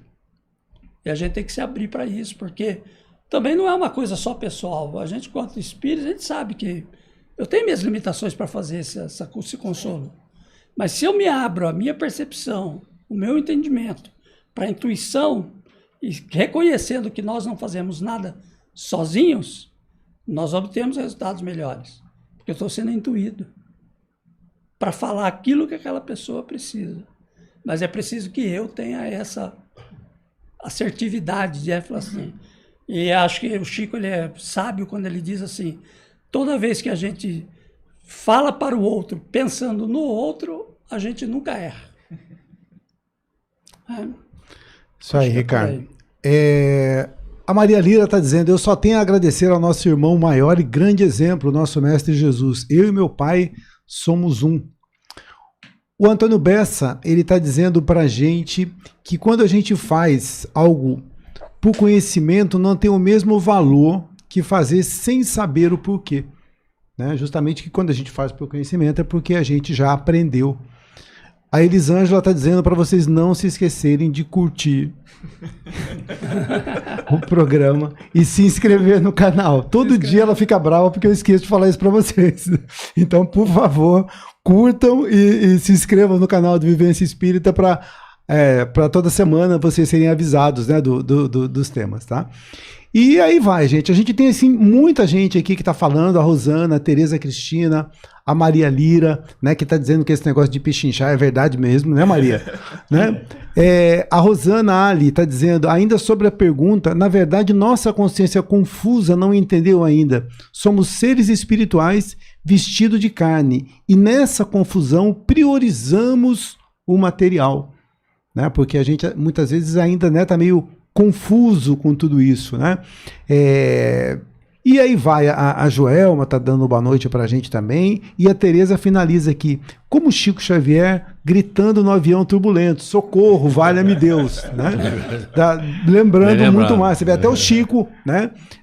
Faz isso, deu esse exemplo, né? De como nós muitas vezes nos perdemos com relação a isso. A gente já passou longe da nossa hora, né? A gente já está dando aqui quase 1h30 de programa, isso porque o chat está muito movimentado aqui, o Daniel botou fogo aqui no chat nessa noite. E a gente vai começar então a nossa rodada final. E eu queria começar aqui pelo Daniel, para que a gente pudesse entender uma coisa. Muitas vezes, Daniel, a gente tem medo do conhecimento, porque quanto mais conhecimento eu tenho, maior a minha responsabilidade. Então, muita gente fala assim, olha, eu prefiro então não aprender, porque aí tá tudo certo, né? Eu estou pecando por ignorância, né? Uhum. Você acha que isso pode amedrontar o aluno da escola de aprendizes e até nós mesmo, espíritas, nessa busca pelo conhecimento, Daniel? Não só acho que pode, como a gente vê no centro que afugenta assim, algumas pessoas, né? Infelizmente, o Ricardo falou aqui nessa questão da caridade moral, de confortar e consolar. A gente fala que a doutrina é consoladora nesse sentido. Mas quando ela nos chama a responsabilidade da ação, nem todo mundo quer lidar com isso, né? Se fosse assim, né, não teriam tantos aí coaches vendendo soluções simples, fáceis e rápidas para problemas complexos, né? A doutrina, ela passa por esse processo de internalização, conhecimento, teoria e prática. Né? Ela nos convida à prática, nos convida a buscar a teoria, mas nos convida a colocar a prática o tempo todo. Dentro dessa linha, né, de se afastar, eu me assustei, não acho que é por aí. Aí eu vou voltar lá no começo, né, quando no questionamento lá do Clóvis de Barros, nós somos livres quando fazemos aquilo que não queremos, né, falando sobre liberdade. E aqui eu trouxe um trechinho do livro no prefácio, né, do Pedagogia do Oprimido, do Paulo Freire, que fala o seguinte: os caminhos da liberação são os do oprimido que se libera. Ele não é coisa que se resgata, é sujeito que se deve autoconfigurar responsavelmente. Então, para a gente conseguir essa libertação, para a gente conseguir essa felicidade, para a gente conseguir esse amadurecimento espiritual, esse é um processo nosso. É uma responsabilidade que a gente deve assumir. Se a gente não está pronto para isso, como o Ricardo falou, o Pai é misericordioso, nós vamos ter tantas oportunidades quantas forem necessárias. Mas em algum momento a gente vai ter que se conscientizar e a gente vai assumir, né, vai ter que trilhar esse caminho por nós mesmos. Então, não é de fora, ele não é coisa que se resgata, né? Por mais que você queira fazer pelo outro, você só consegue chegar até um determinado ponto, dali para frente a mudança, o compromisso, a transformação é de cada indivíduo, né? É o sujeito que deve se autoconfigurar, ele deve buscar esse conhecimento, deve buscar esse entendimento e trazer isso com responsabilidade para si mesmo, buscando a prática. Então, nessa questão de afugentar, de, né, assustar. E nesse mesmo livro, ele coloca o depoimento de alguém que faz esse questionamento, né, dentro desse processo, no caso de alfabetização de adultos, né? E ele coloca, o depoimento que é colocado lá é o seguinte: ele falou, quando eu cheguei aqui eu era ingênuo. E ao me perceber ingênuo, eu fui me tornando crítico. E esse processo de transformação, essa busca que muitas vezes se discutia, né, se esse medo da liberdade, se esse medo desse compromisso que é exigido de nós para essa nossa transformação, e ele fala, eu não tenho esse medo da liberdade, né, de sair dessa condição ingênua, de não saber onde eu estou falhando, de não saber o que eu preciso melhorar, para me tornar crítico, autocrítico, no sentido de amadurecimento espiritual, no sentido de entendimento dessa ética universal, desses valores morais que a gente deve trazer para a nossa vivência prática. Nunca é no campo da teoria, sempre a teoria é o que a gente estuda, mas a gente tem que trazer isso para a nossa vivência, para a nossa prática. E ele fala que quando ele, né, se tornou um indivíduo, um ser mais crítico, ele não se tornou fanático, no sentido de essa verdade com V minúsculo que eu encontrei, ela é minha. Eu não vou querer impor essa verdade aos outros. Eu não sou fanático nesse sentido. E ele também não observou, né, não deu para ele, essa descoberta, uma sensação de desmoronamento. O que isso quer dizer? Então daqui para trás, nada valeu. Nada teve sentido, nada foi positivo. Não, tudo foi positivo. Todas as nossas experiências que nos trouxeram até aqui, elas são fundamentalmente parte do nosso ser e são elas que nos possibilitam buscar essa nova realidade. Então, nesse sentido de, olha, eu estou encontrando uma série de verdades e está sendo falado o tempo todo que o compromisso com a transformação é meu. É do livre-arbítrio, é da decisão individual de cada um se comprometer ou não com isso. Mas seja na doutrina, né, seja aqui na vivência, né, do Paulo Freire, no que ele coloca no livro, essa transformação ela é individual, não tem como a gente fugir dessa realidade, seja na nossa vida material, seja na nossa vida consciencial, espiritual, enfim, o nome que se queira dar. Então, a gente precisa sim se comprometer, a gente não vai conseguir, né, explorar, se transformar por outro caminho. E o De Luca, ele tem um exemplo que ele dá numa palestra que é engraçado nesse sentido, né, da mudança. Ele fala, tem aquela senhorinha que vai lá no centro toda semana, faz 30 anos que toda semana ela chega lá, pega um pedacinho de papel, escreve o nome do marido e coloca na caixinha de vibrações. Já gastou uma floresta de eucalipto de papelzinho. Há 30 anos ele não muda, porque não vai mudar. Se ele não quiser mudar, é ela que muda como ela lida com ele, é ela que muda a aceitação do outro. Se o outro não quiser mudar, não vai mudar.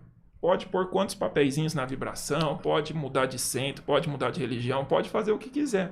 Se a gente não se comprometer a trilhar essa jornada por nós mesmos, e nós temos toda a ajuda, nós temos a ajuda dos amigos, nós temos a ajuda da família, nós temos a ajuda da espiritualidade, mas dar o passo e seguir persistente na jornada, esse é um compromisso pessoal intransferível, não tem outro caminho. Isso vale para as nossas esposas.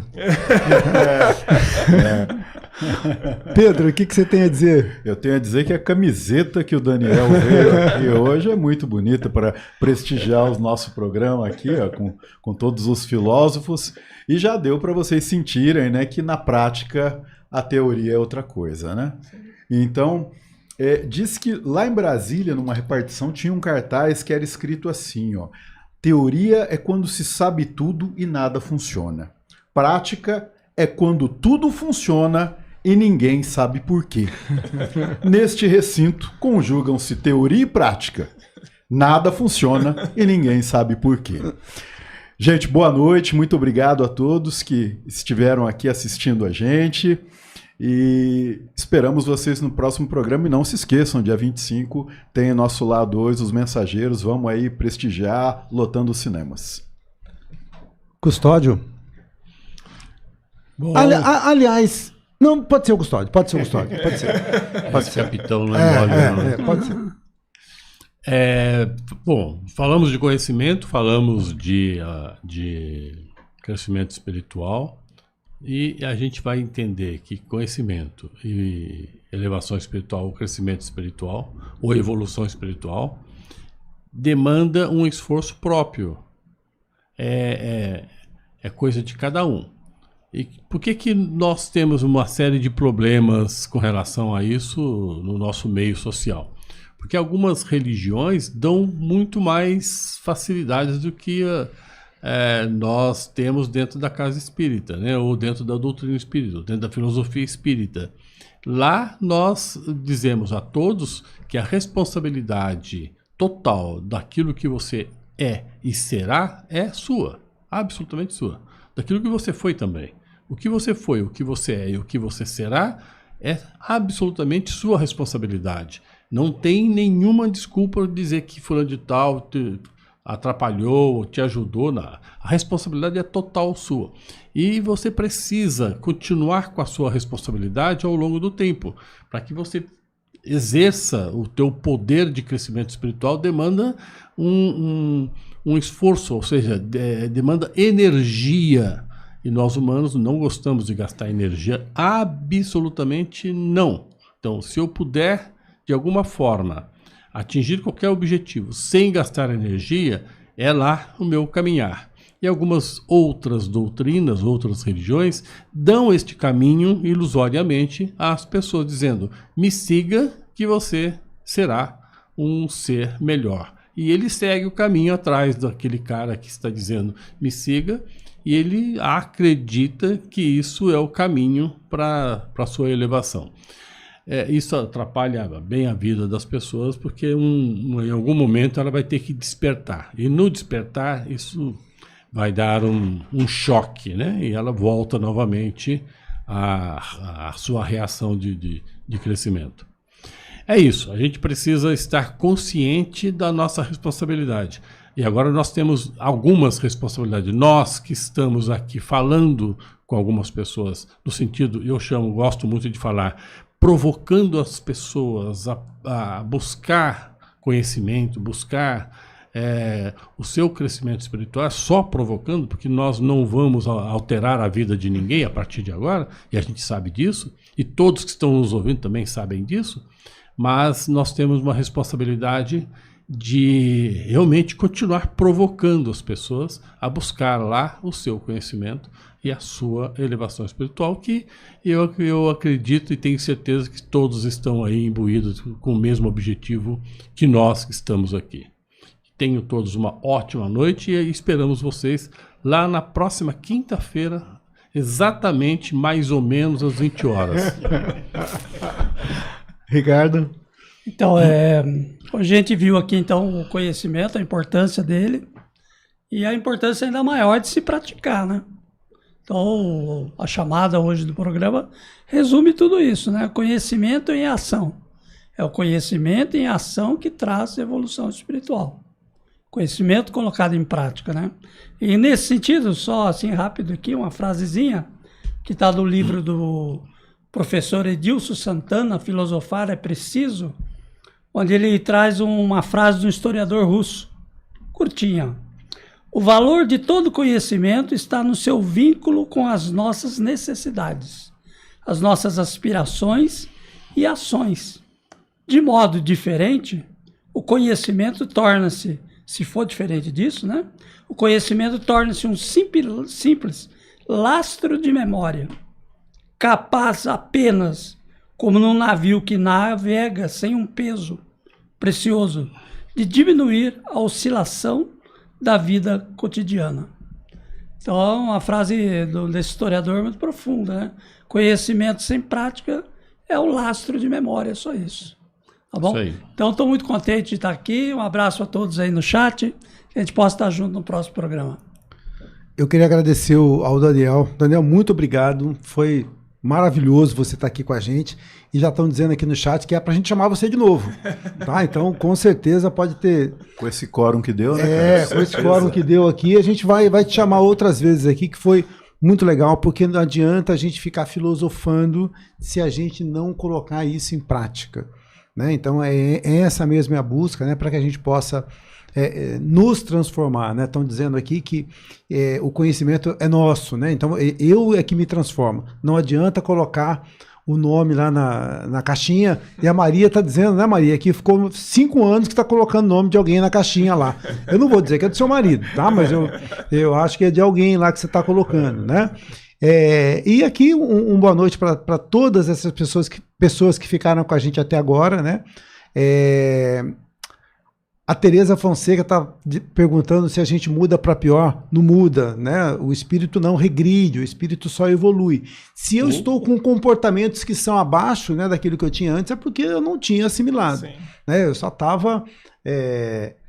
estava simulando uma situação. Pode falar, Custódio. Não, eu ia dizer que o espírito não involui, não existe essa palavra, mas estabiliza, se quiser. Sim. Então, sim. ou estabiliza ou evolui. Não existe a condição de involução, que dá essa impressão de algumas pessoas. Nossa, a pessoa cada dia pior. Não está cada dia pior. Ela é assim, ela foi assim, e se ela continuar com as mesmas atitudes, será eternamente assim enquanto mudar. Quando mudar, ela tende a se elevar um pouquinho lá na sua curva de evolução. Beleza. Eu vou pedir para você, Daniel, que é o nosso ilustre convidado dessa noite, se você quiser fazer mais alguma colocação, pode fazer, e em seguida fazer um breve encerramento para a gente, pode ser? Pode, claro. Eu gostaria de agradecer o convite, né? É uma alegria, um desafio, em primeiro lugar, muito grande. Quando o Carlos me convidou, eu quase bloqueei ele no WhatsApp. Mas agradeço o convite, foi uma experiência muito bacana e desejo toda a sorte do mundo aí nessa iniciativa, porque eu acho que é necessário trazer, né, essa visão da doutrina, essa visão de vida, né, de mundo, e compartilhar para que isso chegue o mais longe, mais distante possível. Então, vocês, muitos que estão aqui, foram mestres, né, na minha escola, dão aulas até hoje para eleição. Agradeço o convite, Carlos, Ricardo, Custódio, Pedro, agradeço mesmo. E fazer o nosso encerramento, então, para que a gente, o pessoal de casa também, que ficou conosco até agora, obrigado aí por nos ouvir, e vamos fazer o nosso encerramento. Então, agradecemos mais uma vez por essa oportunidade que temos de estar aqui reunidos, refletindo sobre as verdades que nos são colocadas, trocando experiências para que possamos formar o nosso entendimento, o nosso amadurecimento. Agradecemos tudo que nos é oferecido para que tenhamos condição de nos dedicar, além das demandas materiais, também para nosso despertar espiritual. Que a gente continue perseverante nessa jornada, continue abraçando não só a oportunidade do estudo, mas a oportunidade de servir, de praticar isso onde quer que a gente esteja inserido. Que todos tenhamos uma noite maravilhosa, de muita paz, e possamos estar aqui reunidos na próxima quinta-feira. Que assim seja. Assim seja.